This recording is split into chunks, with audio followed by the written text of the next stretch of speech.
yourself a good comfortable place to sit, clear place off of the dirt and gravel to work from. Step one is to get a slit. Once you get a slit, get your fingers in there, pull in both directions. This part on the stomach doesn't want to break free, so a little bit of knife cut there. And after that, you just want to try to keep the hair off the body as much as possible.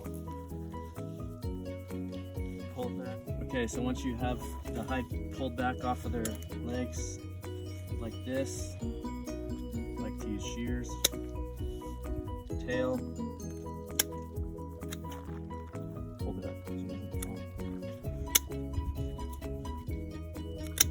do a little slit,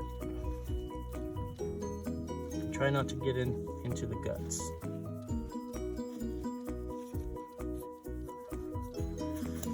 Then we can come back to our shears. Just trying to get it away.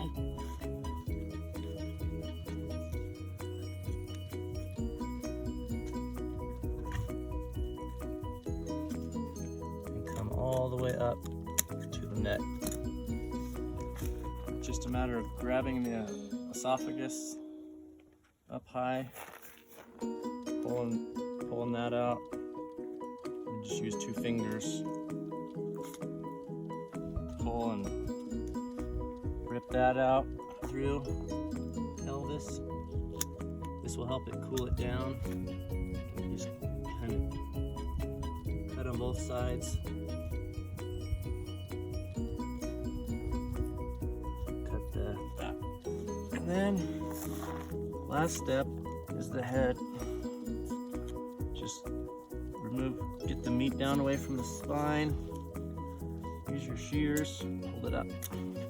And then that's about it. All the guts are removed, it's clean. Try to keep as much hair off of it as possible. And then you can rinse a little bit of water through here. Try to get any hairs off. And then it's into the kitchen.